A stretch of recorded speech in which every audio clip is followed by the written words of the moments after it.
Je vis dans les montagnes de l'ouest du Maryland. Il y a quelques mois, je faisais une randonnée avec une amie. Nous étions à environ 9 km sur une boucle de 13 km que nous avions déjà parcourue plusieurs fois. Nous avons décidé de nous arrêter au sommet du sentier pour prendre quelques photos. Cette partie du sentier comprend une zone aménagée, avec un petit espace vert, des bancs, des tables de pique-nique et un parking. Nous étions assises à discuter après avoir pris quelques clichés quand j'ai remarqué un homme qui marchait seul sur le parking. Il semblait errer sans but, les yeux fixés au sol. Ce qui m'a immédiatement troublée, c'est qu'il portait un jean et une chemise boutonnée. Pas vraiment une tenue adaptée à la randonnée. Nous avons fini par repartir pour les 2 derniers kilomètres du sentier. Cette portion descend vers le centre d'accueil du parc, en longeant le flanc de la montagne. En bas se trouve un second parking, là où notre voiture était garée.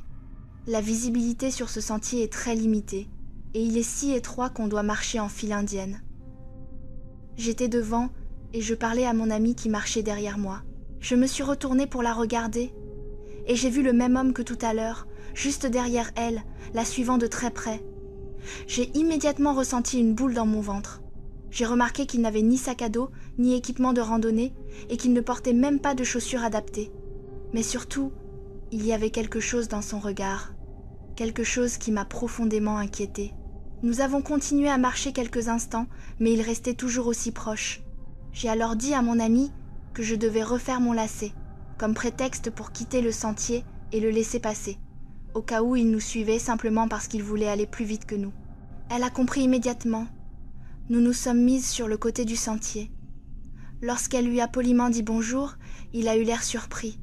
Il nous a simplement fixés, sans répondre. C'est à ce moment-là que j'ai remarqué qu'il tenait un bâton dans la main. Sans dire un mot, il nous a dépassés. Nous avons attendu qu'il prenne un peu d'avance. Mais presque aussitôt, il a ralenti. Nous avons encore attendu, jusqu'à ce qu'il atteigne le point le plus éloigné du sentier encore visible pour nous. Puis il s'est retourné et nous a regardés. À cet instant précis, nous avons compris que quelque chose n'allait vraiment pas avec cet homme, et surtout que nous ne voulions absolument pas avoir à le dépasser de nouveau. Nous avons donc fait demi-tour et sommes remontés vers la zone aménagée au sommet. Après quelques minutes à rebrousser chemin, j'ai regardé derrière nous et je l'ai vu. Lui aussi remonter le sentier. J'ai dit à mon ami d'accélérer. Nous avons presque couru jusqu'au premier parking, puis nous nous sommes arrêtés pour réfléchir et attendre, décidant de rester là afin de voir s'il réapparaissait. Il y avait plus de monde à cet endroit, ce qui nous rassurait un peu. Environ 20 minutes se sont écoulées sans rien voir. Nous commencions à nous demander s'il avait continué sa route et s'était éloigné, ou s'il attendait dans une zone plus isolée, prêt à nous tendre une embuscade. C'est alors qu'un couple âgé est arrivé du sentier par cette direction. Nous les avons abordés et leur avons demandé s'ils avaient vu quelqu'un en chemin. Ils nous ont répondu qu'ils avaient vu un jeune homme assis sur un rocher, à peu près à mi-chemin. Leur description correspondait parfaitement à l'homme qui nous suivait. Nous leur avons expliqué ce qui nous était arrivé et avons discuté pour savoir s'il représentait une menace ou non. C'est à ce moment-là que le mari a pris la parole et a dit « On devrait prévenir un garde forestier ». Il n'était pas simplement assis. Il avait un couteau et semblait aiguiser le bâton qu'il tenait. Sa femme essayait encore de lui donner le bénéfice du doute, mais après avoir entendu ça, nous avons immédiatement contacté les gardes du parc. Ce couple très gentil nous a raccompagnés jusqu'à notre voiture pour s'assurer que nous arrivions en sécurité. Les gardes nous ont recontactés plus tard. Ils ont parcouru le sentier, mais l'homme avait déjà disparu depuis longtemps. Je ne saurais jamais où il est allé. Mais depuis ce jour-là, je sais une chose. Mon instinct ne se trompe pas quand il s'agit de détecter le danger. En grandissant en Lorraine, j'ai eu ma part de rencontres étranges et franchement flippantes. Mais cet incident en particulier m'a réellement traumatisée. Même aujourd'hui, rien que d'y repenser me met profondément mal à l'aise. C'était en septembre de l'année dernière. Et, ironie du sort, tout s'est déroulé un vendredi 13. Mon petit ami Raphaël était en visite à ce moment-là. Au début, tout se passait parfaitement bien, absolument rien d'anormal. Mais quand le vendredi est arrivé, c'est là que tout a basculé. Raphaël et moi avons décidé d'aller dans un centre commercial près de Metz pour aller voir le nouveau film Beetlejuice. Je portais une robe noire et blanche avec des ballerines noires. Nous avons pris un ascenseur pour nous y rendre. Et au départ, rien ne semblait bizarre. Mais dès que nous sommes entrés dans le centre commercial, c'est là que je l'ai vu. C'était un homme qui devait avoir entre 50 et 60 ans, en surpoids, avec des cheveux gris. Il portait de grosses lunettes, une chemise bleue et un short. Il nous fixait sans détour, sans même essayer de se cacher. Nous avons ensuite décidé de manger dans un restaurant chinois du centre commercial. Une fois assis, j'ai remarqué que l'homme nous avait suivis jusque-là. Au début, j'ai essayé de me rassurer en me disant que ce n'était qu'un pervers un peu insistant. Mais très vite, un profond malaise s'est installé. Comme il nous restait encore du temps avant la séance, nous sommes passés par la librairie. Après avoir feuilleté quelques livres, nous sommes ressortis et je l'ai revu. Il était encore là. Il nous suivait toujours. J'aurais voulu en parler à Raphaël, mais à ce moment précis, une envie pressante d'aller aux toilettes m'a coupé dans mon élan. C'est là que j'ai regretté le repas chinois. Raphaël m'a attendu à l'extérieur des toilettes, donc je ne craignais pas que l'homme me suive à l'intérieur. Malgré tout, quelque chose chez lui me mettait profondément mal à l'aise. Je ne savais pas s'il attendait simplement que Raphaël me laisse seule pour tenter quelque chose. Quand je suis ressortie, l'homme avait disparu. J'ai ressenti un immense soulagement. Nous sommes ensuite allés voir le film et j'ai essayé de mettre tout ça de côté. Pendant un moment, j'y suis presque parvenue. À la fin du film, alors que le générique défilait, j'avais quasiment oublié cet homme aux lunettes, jusqu'au moment où nous nous sommes levés pour partir. Il était assis quelques rangées derrière nous, et il me fixait encore, droit dans les yeux. J'ai paniqué à un point tel que je me suis mise à courir hors de la salle, jusque dans le hall, pour appeler ma mère. Je lui ai expliqué ce qui se passait, et elle m'a conseillé d'aller chercher la sécurité. Le problème, c'est que le centre commercial était presque désert. Je ne voyais aucun agent de sécurité. J'ai perdu l'homme de vue parmi les gens qui quittaient le cinéma. Finalement, Raphaël et moi avons repris l'ascenseur pour rentrer chez moi. Sur le chemin du retour, j'ai remarqué une voiture bleue qui nous suivait, et j'ai eu ce sentiment horrible, celui de savoir exactement qui se trouvait derrière le volant. Elle a fini par tourner dans une autre rue, à environ 10 minutes de chez moi.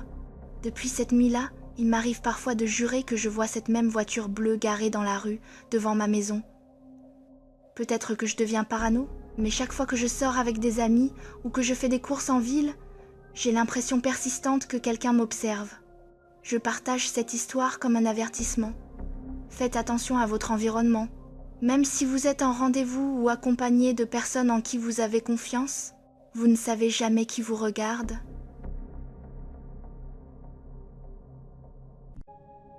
Je suis fan de ta chaîne depuis un bon moment maintenant. J'ai remarqué que tu avais raconté plusieurs témoignages de meurtres survenus dans les années 70, 80 et 90. Je pense que chaque famille possède une histoire où elle a été, d'une manière ou d'une autre, liée à un fragment d'histoire tragique. Quand tu as annoncé que tu préparais une vidéo sur le Maryland, j'ai tout de suite su que je devais appeler mon oncle Roger. Voici son histoire. Je vais la raconter de son point de vue, exactement comme il me l'a transmise. Le 29 mars 1982 est un jour que je n'oublierai jamais. J'ai grandi à Columbia, dans le Maryland. À l'époque, Columbia était connue comme une ville calme et sûre, habitée principalement par des familles de la classe moyenne qui faisaient chaque jour le trajet pour travailler à Baltimore, à une trentaine de minutes de là. J'avais 17 ans et je faisais souvent du vélo sur l'un des chemins étroits qui menaient au centre du village. Ce jour-là, je comptais simplement aller acheter une boisson fraîche dans l'un des magasins. Ma mère travaillait tard à l'hôpital ce jour-là, alors je n'étais pas pressée de rentrer. J'étais à peu près à mi-chemin quand j'ai remarqué une femme qui marchait devant moi. Elle devait avoir une vingtaine d'années, peut-être un peu plus. Elle portait une veste légère, un jean, et ses cheveux étaient attachés en queue de cheval. Au début, je n'y ai pas vraiment prêté attention. Beaucoup de gens empruntaient ce chemin pour rejoindre le centre du village. Mais je me souviens très clairement d'un détail. Elle chantait doucement pour elle-même. Ce n'était pas fort, mais suffisamment distinct pour que je reconnaisse la mélodie. C'était Ain't No Mountain High Enough, une chanson très populaire à la radio à l'époque. Ne voulant pas la surprendre en la dépassant trop brusquement avec mon vélo, j'ai ralenti. Elle a dû entendre le bruit de mes freins, car elle s'est retournée lorsque je me suis arrêtée. Nos regards se sont croisés un bref instant, et je me suis sentie un peu maladroit. Elle avait l'air fatiguée, mais son sourire était sincère et chaleureux. Désolée, ai-je murmuré. Ce n'est rien, mon grand. Je vais me pousser, a-t-elle répondu. J'ai hoché la tête bêtement, comme seul un adolescent un peu gauche peut le faire face à un adulte. Elle m'a fait signe de passer.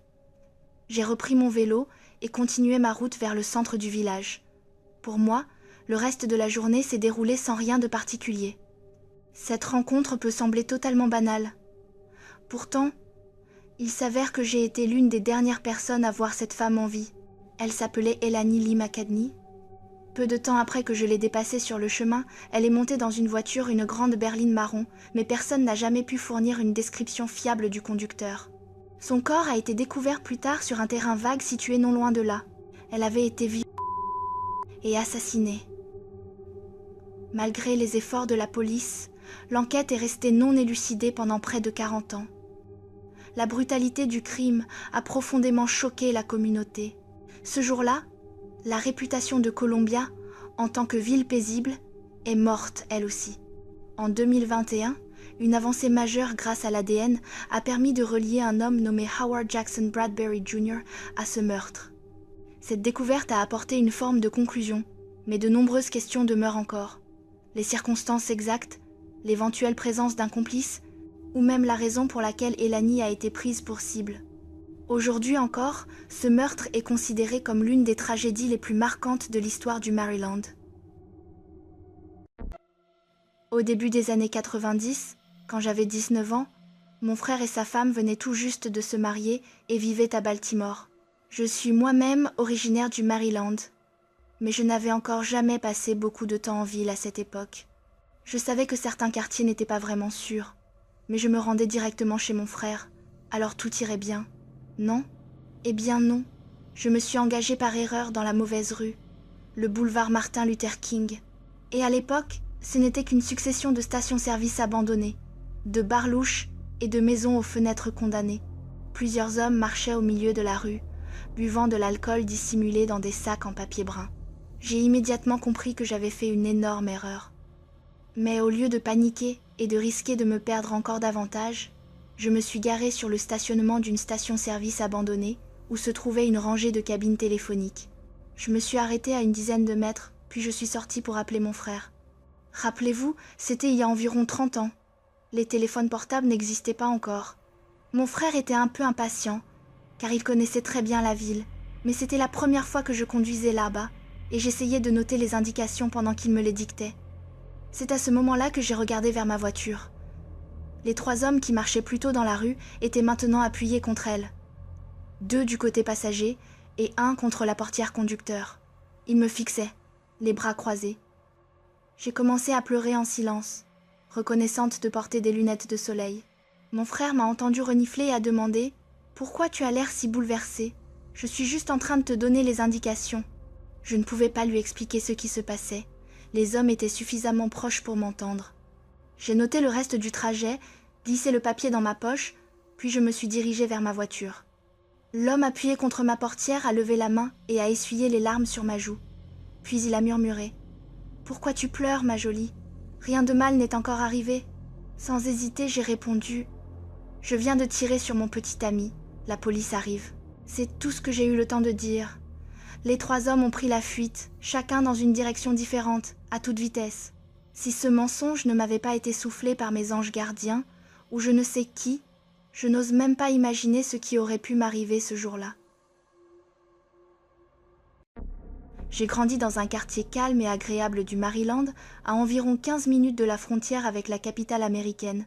Il n'y avait jamais eu de crime grave dans notre secteur. Juste les petits vols habituels, causés par des gens qui oubliaient de verrouiller leur voiture. C'était un samedi froid et morose d'octobre 1993. J'avais 8 ans à l'époque. Mon frère James en avait 12. Nous venions de quitter la maison de l'un de ses amis après avoir joué au hockey de rue dans son allée et nous devions rentrer chez nous vers 17h30. Sa maison se trouvait à quelques pâtés de maison de l'école primaire. Juste en face de l'école, il y avait un grand parc. Le long de cette route, une clôture s'étendait depuis l'entrée du parc jusqu'au cul-de-sac où nous vivions. Mon frère et moi sommes arrivés à un carrefour, avec des panneaux stop de chaque côté, et avons remarqué une berline blanche arrêtée à l'intersection. Nous n'y avons pas vraiment prêté attention et avons continué à marcher sur le trottoir en direction de l'école. Je lui parlais de l'équipe de football américain de Washington et de l'idée d'écrire à un joueur célèbre pour obtenir un autographe. C'est à ce moment-là que j'ai remarqué que James était étrangement silencieux. Je lui ai demandé s'il m'écoutait et il m'a répondu à voix basse. « Continue de parler. Fais comme si de rien n'était et ne te retourne pas. » Confuse et déjà nerveuse, j'ai murmuré. « D'accord, qu'est-ce qui se passe ?» Mon frère surveillait la voiture depuis que nous l'avions remarquée. Elle roulait maintenant lentement derrière nous. Nous avons fait comme si de rien n'était et continué à marcher à notre allure normale. En approchant de l'école, mon frère a posé sa main contre ma poitrine, m'obligeant à m'arrêter net. Il s'est retourné et a fixé le conducteur. Je ne savais pas s'il essayait de voir comment la personne réagirait si nous traversions vers le parc ou s'il tentait de mémoriser la plaque d'immatriculation. Mais quand nous nous sommes arrêtés, la voiture s'est arrêtée aussi. Cette fois, j'ai clairement vu les occupants. Le conducteur était une femme aux cheveux bruns. Elle avait l'air complètement absente, comme sous l'emprise de quelque chose. Elle ne clignait pas des yeux. Elle regardait droit devant elle, pas vers nous. Pas sur le côté, droit devant. Le passager, lui, était le plus inquiétant. Il était roux, avec de longs cheveux et un regard rempli de colère. Honnêtement, il ressemblait à une version maléfique d'un humoriste roux qu'on voyait souvent à la télévision. Après avoir compris la situation dans laquelle nous étions, j'ai commencé à paniquer. Ma respiration est devenue étrange. Mes jambes se sont mises à trembler. J'ai regardé mon frère et il a simplement dit « Continue de marcher ». Ce qui rendait tout encore plus angoissant, c'est qu'il n'y avait aucune autre voiture sur la route. On aurait dit une ville fantôme. Il n'y avait que nous et eux. Nous avons continué jusqu'au pâté de maison suivant, quand soudain la berline s'est déportée vers l'autre voie. Ils essayaient clairement de nous bloquer. Et ensuite, qui sait ce qu'ils auraient fait? Mon frère, parce qu'il était l'aîné, a regardé autour de lui avant de dire « À 3, tu me suis et tu cours aussi vite que tu peux. » Avant même que je puisse répondre, il a commencé à compter. 3, 2, 1. Nous avons couru. Mon frère a foncé devant et je faisais tout pour le suivre. La voiture a accéléré. James a réussi à traverser la rue, mais le véhicule a failli me percuter, me manquant de quelques centimètres. La berline a fait demi-tour et est revenue vers nous. Mon frère a sprinté vers le cul-de-sac et je l'ai suivi comme j'ai pu. C'est là que j'ai compris qu'il courait vers la maison de son ami, qui se trouvait justement dans cette rue. Arrivés devant la porte, nous avons sonné et frappé comme des fous. La voiture s'est arrêtée et le passager est descendu. À cet instant précis, le père de notre ami a ouvert la porte. Nous nous sommes engouffrés à l'intérieur. L'homme roux est remonté dans la voiture et ils sont repartis à toute vitesse. Le père de notre ami a couru vers la rue en criant, essayant de repérer la plaque d'immatriculation pendant que le véhicule disparaissait au loin. Mon frère et moi étions en état de choc. Et même si notre maison se trouvait à seulement un pâté de maisons, nous avons appelé notre père pour qu'il vienne nous chercher. La police a été prévenue et un rapport a été déposé. Ils nous ont dit qu'ils resteraient vigilants. Le lundi suivant, nous avons informé l'école primaire de ce qui s'était passé. Mais au début, rien n'a vraiment été fait. Ce n'est qu'une semaine plus tard qu'une lettre d'information a été envoyée aux parents et que la police a commencé à patrouiller le quartier plus souvent. Cette même semaine, 3 autres incidents ont été signalés, impliquant une berline blanche suivant des enfants et tentant de les enlever. Il y en a un dont j'ai entendu parler, encore plus terrifiant que ce que nous avions vécu. Des enfants sautaient de jardin en jardin pendant que l'homme roux les poursuivait. Après cette semaine-là, tout s'est finalement calmé. Aucune arrestation n'a jamais été faite. Je ne sais pas s'ils sont partis dans une autre ville pour recommencer ailleurs.